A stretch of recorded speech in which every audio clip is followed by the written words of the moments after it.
رمضان کے بعد شوال جیسی آیا، اب کچھ حالات ایسے ہوئے کہ یزید نے اپنے خلفاء کو، اپنے گورنروں کو، اپنے امراء کو ہر جگہ پھیلا رکھا تھا، لیکن کوفہ ایک شہر ایسا تھا۔ کوفہ کی تھوڑی سی تاریخ میں آپ کو بتا دوں، کوفہ یہ 16 ہجری میں حضرت عمر فاروق رضی اللہ تعالیٰ عنہ کی خلافت کے زمانے میں بسایا گیا تھا۔ شروع سے ہی یہاں پر حضرت علی کے چاہنے والوں کی کثرت تھی۔ مولا علی شیر خدا رضی اللہ تعالیٰ عنہ سے محبت کرنے والے بہت زیادہ تھے، اسی لیے حضرت علی نے بھی خلافت کو مدینے سے اٹھا کر کے کوفہ پہنچایا، اور حضرت علی کے زمانے میں دارالخلافہ، خلافت ہاؤس کوفہ میں ہی رہا۔ آپ کے انتقال کے بعد امام حسن رضی اللہ تعالیٰ عنہ بھی کافی دن کوفہ میں رہے، اور پھر آپ کو کوفہ والوں نے ہی زہر دے کر کے قتل کیا۔ حسن مجتبی رضی اللہ تعالیٰ عنہ کو، امام حسین کے بڑے بھائی، زہر دے کر کے ان کا قتل کیا گیا۔ امام حسن رضی اللہ تعالیٰ عنہ کے ساتھ بھی اور حضرت علی کے ساتھ بھی غلط ہوا تھا کوفہ میں، لیکن وہاں کے لوگ اب بھی اسی بات کے قائل تھے کہ ہم اہل بیت کے ساتھ ہیں، رسول اللہ کے گھر والوں کے ساتھ ہیں۔ جب کوفہ والوں کو یہ معلوم ہوا کہ یزید خلیفہ بن چکا ہے، امیر معاویہ کا انتقال ہوا، تو وہ لوگ امیر معاویہ کو بھی پسند نہیں کرتے تھے۔ اب یزید بیٹھ گیا تو اور دشمنی میں جلنے لگے، کہا کہ ہم امیہ خاندان کو ہی نہیں پسند کرتے، خلافت کے حقدار تو علی کے گھر والے ہیں، حسین ابن علی کو چاہیے کہ وہ خلافت کا اعلان کرے، اپنے خلیفہ ہونے کا اعلان کرے۔ تو کوفہ والوں میں آپس میں یہ میٹنگیں ہونے لگی، ہم تو یزید کو خلیفہ نہیں مانیں گے۔ تو ان لوگوں کا کہنا اپنی جگہ پر صحیح تھا، یزید کو کیسے خلیفہ بانے۔ اس وقت نعمان بن بشیر وہاں کے گورنر تھے، صحابی رسول ہیں۔ نعمان بن بشیر یزید کے گورنر بن کر کے تھے، تو کوفہ والوں کا ایسا سلوک تھا کہ نعمان بن بشیر کے پیچھے بھی نماز نہیں پڑھتے تھے کہ یزید کا گورنر ہے، نہ عید پڑھنے کے لیے جاتے تھے۔ جب یہ حالات ایسے ہوئے اور کوفہ والوں کو یہ معلوم ہوا کہ امام حسین نے بھی یزید کی بیعت سے انکار کر دیا ہے اور مدینہ چھوڑ کر مکہ آ چکے ہیں، تو پھر کوفہ والوں کو ایک اور سہارا ملنا، یعنی ایک امید جاگ گئی۔ ان کو ایسا لگا ایک سہارا مل جائے، اور یہ سوچا کیوں نہ ہم امام حسین کو یہاں بلا لیں، کیونکہ ہم بھی یہ چاہتے ہیں کہ یزید خلیفہ نہ ہو۔ امام حسین آئیں گے تو ہم دل و جان سے ان کو خلیفہ بنائیں گے اور ان کے ہاتھ پر بیعت کریں گے۔ یہ معاملہ پیش آیا تو کوفہ والوں نے آپس میں میٹنگیں شروع کی، دن رات میٹنگ ہوتی تھی کہ حسین ابن علی کو کیسے بلایا جائے۔ بعد میں طے ہوا کہ ہم معزز لوگوں کے ذریعے سے خط بھیجتے ہیں مکہ اور امام حسین کو طلب کرتے ہیں۔ تو خط جو ہے آنے شروع ہوئے شوال میں، خط آنے شروع ہو گئے شوال میں۔ کوفہ والوں کے پہلے 3 خط آئے، اس میں لکھا گیا تھا کہ اے علی مرتضیٰ کے شہزادے فاطمہ کے لاڈلے حسین، ہم نے سنا ہے کہ آپ نے یزید کی بیعت کا انکار کیا ہے اور آپ مکہ آ چکے ہیں، لہٰذا ہم یہ چاہتے ہیں کہ آپ کوفہ آ جائیں۔ کوفہ آپ کے والد گرامی مولا علی شیر خدا کا دارالخلافہ تھا، آپ اسی خلافت کو آگے بڑھائیں، ہم سب آپ کے ساتھ ہیں۔ ان خطوں میں لکھا ہوا تھا، اور حضرت عبداللہ بن زبیر وہاں پر تھے، امام حسین کو انہوں نے کہا ان خطوں پر آپ بھروسہ مت کریں۔ اسی شام کو 300 خط اور آئے، کوفہ سے 300 خط آئے مہر بند، اور معزز لوگوں کے وہاں پر مہر تھی، دستخط تھے کوفہ والوں کے۔ جب امام حسین کے پاس خطوں کا سلسلہ جاری ہوا، 300 کے بعد روایتیں ہیں 1000 کی تعداد میں خط آنے شروع ہو گئے۔ پورے کوفہ والوں کی ایک ہی بات تھی کہ حسین ہمارے پاس آ جائے، امام حسین ہمارے پاس آ جائے۔ حضرت امام حسین کو بلانے کی اور ان کو دعوت دینے کی یہ مہم بہت زور پکڑ لی، طول پکڑ لی۔ اس کے بعد امام حسین نے اپنے گھر والوں سے مشورہ کیا، کیا ہم مکہ میں ہی پوری زندگی کاٹ دیں یا پھر کوفہ جائیں؟ کوفہ جا کر کے ہم دیکھتے ہیں۔ تو سارے لوگوں نے کہا کہ کوفہ نہ جائیں۔ وہ لوگوں نے حضرت علی کے ساتھ بھی اچھا معاملہ نہیں کیا، امام حسن کے ساتھ بھی اچھا معاملہ نہیں کیا۔ امام حسین پھر خاموش ہوئے۔ اب یہاں پر ذی القعدہ کا مہینہ شروع ہو چکا تھا، پھر خطوط اتنے آئے کہ کوفہ والوں نے ایسا خط لکھا، دیکھیں اب امام حسین کو جانا ضروری ہو گیا تھا۔ کیوں؟ انہوں نے لکھا تھا کہ اے حسین ابن علی، امام علی مقام، قیامت کے دن اگر اللہ تعالی ہم سے سوال کرے کہ تم نے یزید جیسے فاسق و فاجر کو امام کیوں بنایا، کیوں اس کے ہاتھ میں بیعت کی، تو آپ سن لے، ہم اللہ کی بارگاہ میں یہ کہیں گے ہم نے تو تیرے رسول کے شہزادے کو بلایا تھا، انہوں نے اپنا ہاتھ ہمیں نہیں دیا، اس لیے ہم نے یزید کے ہاتھ میں ہاتھ دیا۔ یہ بلیک میل کرنے کا طریقہ ہے، اس طور پر ایموشنل کرنے کا طریقہ ہے۔ تو انہوں نے جب یہ کہا تو یہ حجت ہو گئی امام حسین پر، حضرت امام حسین نے کہا میرے اوپر اب جانا واجب ہو گیا ہے، کیونکہ ظاہر سی بات ہے کوفہ والے ایک ظالم و جابر کے خلاف کھڑے ہیں، تو جو سمجھتا ہے کہ ظالم کے ہاتھ میں ہاتھ نہیں دینا چاہیے، اسے چاہیے کہ وہ اپنا ہاتھ ان کے سامنے بڑھائے۔ ظاہر سی بات ہے اصول اور طریقہ یہی ہے کہ اگر کوئی گندے پانی کا گلاس لے کر پکڑا اور پی رہا ہے تو آپ کا فرض بنتا ہے آپ اس کو روکیں، آپ اس کو روکیں۔ لیکن روکنے کا طریقہ کیا ہے؟ آپ ایک اچھے پانی کا گلاس اس کو دیں اور وہ پانی پھینکنے کا حکم دیں، وہ پھینک دے گا اور آپ کے پاس کا اچھا پانی پی لے گا۔ اور اگر آپ اچھا پانی بھی نہیں دے رہے اور اس کو برائی سے روک بھی رہے ہیں، برے پانی سے، وہ پیاسا ہے پی لے گا۔ یہ اصول ہے، یہ دستور ہے۔ حسین اعظم رضی اللہ تعالیٰ عنہ جب یزید کی بیعت کا انکار کر چکے تھے تو ظاہر سی بات ہے اچھا خلیفہ بھی دینا آپ کی ذمہ داری ہو گئی تھی، اور اس کے سب سے زیادہ حقدار امام حسین تھے۔ حضرت حسین رضی اللہ تعالیٰ عنہ نے جب یہ کہا مجھ پر جانا واجب ہے تو بعض معزز صحابہ مکہ کے انہوں نے مشورہ کیا کہ پہلے آپ اپنے خاندان میں سے کسی بھروسے مند معتمد آدمی کو کوفہ بھیجیں، اگر وہ وہاں کے حالات لکھ کر آپ کے پاس بھیج دے آپ کوفہ چلے جائیں۔ تب میرے آقا امام علی مقام حسین اعظم رضی اللہ تعالیٰ عنہ نے اپنے خاندان میں حضرت امام مسلم بن عقیل، اپنے چچا کے بیٹے، حضرت علی کے بھائی تھے عقیل، سگے بھائی تھے، ان کے بیٹے امام مسلم، یعنی امام مسلم امام حسین کے چچیرے بھائی تھے، چچیرے بھائی۔ امام مسلم کو بلایا، کہا کہ میرے بھائی میں چاہتا ہوں کہ آپ کوفہ جائیں اور وہاں کے حالات دیکھ کر کے مجھے لکھ بھیجو، جیسے حالات ہوں گے میں سفر کروں گا۔ امام مسلم بن عقیل نے کہا ٹھیک ہے حضور، آپ کا حکم جیسا ہوگا میں چلتا ہوں۔ دوسرے دن وہ رخت سفر باندھ رہے تھے، ان کے دو ننھے سے شہزادے ساتھ میں تھے۔ تاریخ کی سچائیاں آج بھی خون کے آنسو رلا دیتی ہیں۔ محمد اور ابراہیم دو ننھے شہزادے باپ سے بہت زیادہ لگاؤ رکھتے تھے۔ امام مسلم ان کے دو بیٹے محمد اور ابراہیم، جن کی عمروں میں اختلاف ہے، بعض نے لکھا ہے 8 اور 9 سال کی عمر کے تھے، وہ باپ کو چھوڑ کر رہتے نہیں تھے۔ تو امام مسلم نے کہا امام علی مقام سے کہ یہ ماں کو میرے بغیر ستائیں گے، پریشان کریں گے، سفر میں انہیں اپنے ساتھ لیتا ہوں۔ اجازت دی گئی، دونوں شہزادوں کو لے کر نکل پڑے۔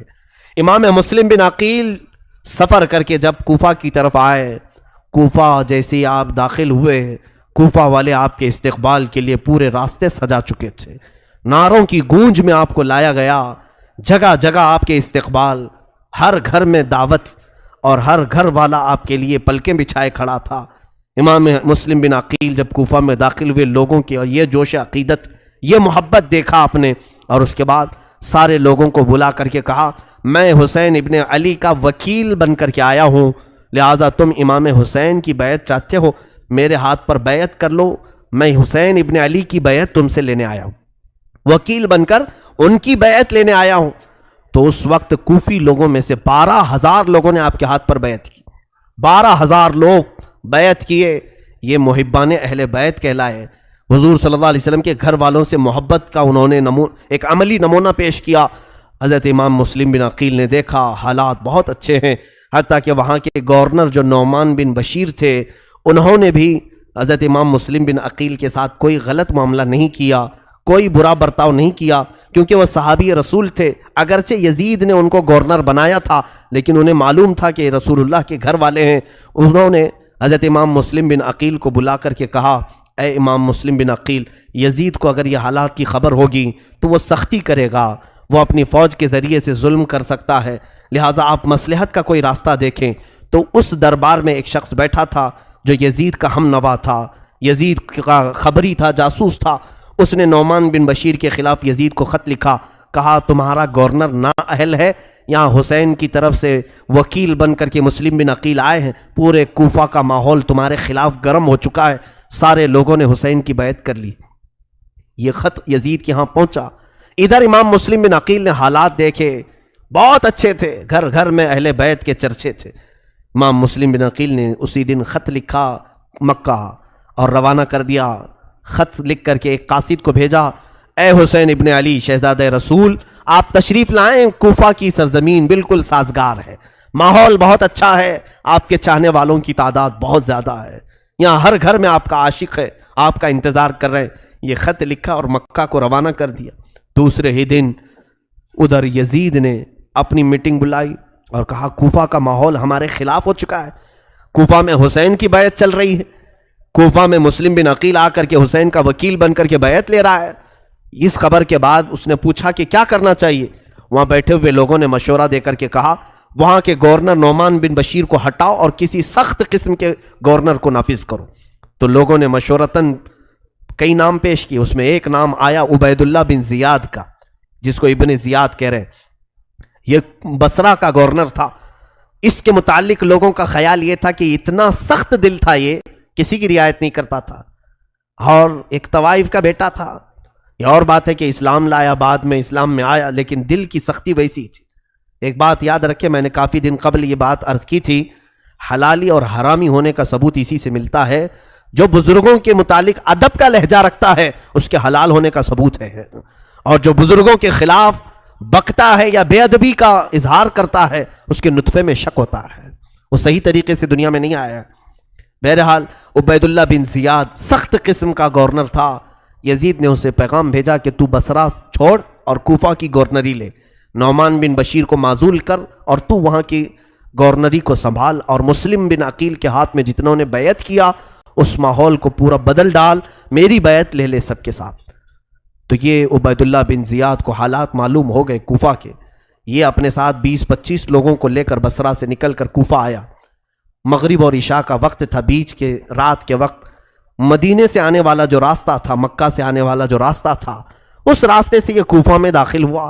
لوگوں کو ایسا لگا کہ امام حسین آ گئے، امام حسین آنے والے تھے کیونکہ خط بھی جا چکا تھا، امام مسلم بن عقیل نے بلا بھی لیا تھا امام حسین کو، تو لوگوں کو لگا کہ امام حسین آ گئے، اور یہ حجازی لباس بھی پہن کر کے عبید اللہ بن زیاد مکار، دھوکہ دینے کے لیے، اس لیے کہ اگر یہ کھلے عام آتا تو اس کو پکڑ کے مارتے، لوگ داخل ہونے نہیں دیتے کوفہ میں، پورے کوفہ والے اس وقت امام حسین کی محبت میں تھے۔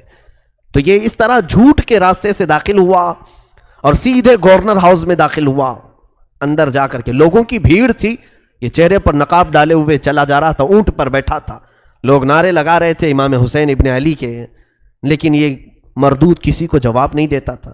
بھیڑ بہت اکٹھا ہو گئی، گورنر ہاؤس میں اندر داخل ہو کر چھت پر کھڑا ہوا اور اس نے اعلان کیا، اے لوگوں، میں حسین نہیں ہوں، میں امیر عبید اللہ بن زیاد یزید کا گورنر بن کر کے آیا ہوں، اور تمہارا پرانا جو گورنر تھا نعمان بن بشیر، اسے معزول کیا جاتا ہے۔ اتنا سننے کے بعد لوگ بپھر گئے، مایوس ہو گئے کہ اب گورنر بھی بدلا ہے، کچھ تو نیت خراب ہے، اور اس کی سختیاں لوگوں کو معلوم تھی، یہ جبر کرتا تھا، ظلم کرتا تھا، کسی کو اپنے سامنے کوئی رعایت نہیں دیتا تھا۔ تو عبید اللہ بن زیاد نے سب سے پہلے کیا کیا، اس نے دیکھا کہ کوفہ میں جو کسی خاندان کا سردار تھا، قبیلے کا بڑا آدمی تھا، دوسرے دن سب کو بلایا اور بلا کر کے ایک بہت زوردار تقریر کیا، خبردار جتنے لوگوں نے مسلم بن عقیل کے ہاتھ میں بیعت کی سب توڑ دو، میں یزید کی طرف سے گورنر بن کر کے آیا ہوں، اور اگر تم نے ایسا نہیں کیا تو تمہارے ساتھ میری تلوار کا مقابلہ ہوگا۔ سبوں نے جواب دیا کہ اے ابن زیاد، اگر تو نے تلوار اٹھانے کی غلطی کی تو پھر ہماری تلواریں بھی تیرا مقابلہ کریں گی۔ اس کے ساتھ بہت بحث ہوئی، اس نے اتنے جتنے لوگ وہاں آئے تھے ان کو اپنے فوجیوں کے ذریعے سے گرفتار کر لیا اور گورنر ہاؤس میں بند کر دیا۔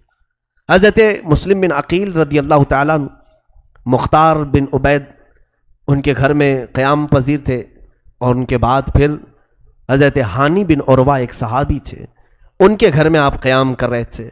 ہانی بن عروہ ایک بڑی عمر کے معزز خاندان سے تعلق رکھنے والے بنی مزعج قبیلے کے شخص تھے، سردار تھے۔ ہانی بن عروہ نے کسی کو نہیں بتایا کہ امام مسلم بن عقیل وہاں ہیں۔ امام مسلم کے ساتھ اب حالات کیا ہوئے دیکھیے۔